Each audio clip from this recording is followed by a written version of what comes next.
भगवान शिव की पूजा करने के लिए इन कदमों का पालन किया जा सकता है। सुबह जल्दी उठकर स्नान करें और साफ वस्त्र पहनें। सूर्य देव को जल चढ़ाएं। उत्तर दिशा में शिवलिंग स्थापित करें।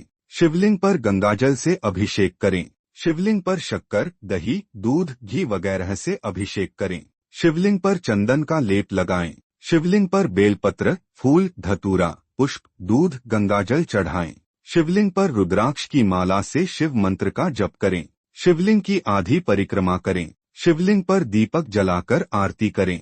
शिव चालीसा का पाठ करें। भगवान शिव को भोग लगाएं। प्रसाद का वितरण करें। शिव पूजा से जुड़े कुछ और टिप्स। सोमवार का दिन भगवान शिव को समर्पित होता है। शिवलिंग पर जल चढ़ाने के लिए तांबे का लोटा इस्तेमाल करें।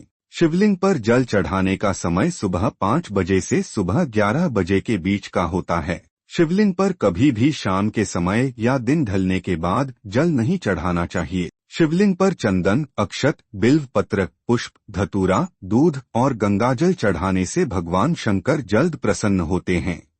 भगवान शिव को महादेव भी कहा जाता है। शिवजी को कई नामों से जाना जाता है, जैसे कि महाकाल, आदिदेव, किरात, शंकर, चंद्रशेखर, जटाधारी, नागनाथ, मृत्युंजय, त्रयंबक, महेश, विश्वेश, महारुद्र, विषधर, नीलकंठ, महाशिव, उमापति, काल भैरव, भूतनाथ, त्रिलोचन, शशिभूषण।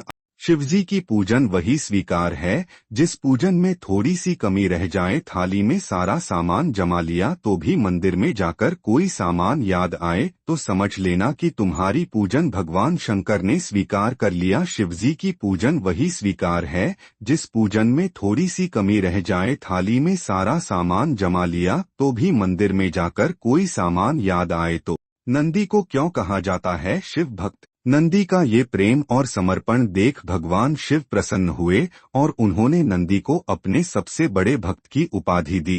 सोमवार के दिन उत्तर दिशा की ओर मुंह करके शिवलिंग की पूजा करना बेहद ही शुभ माना जाता है।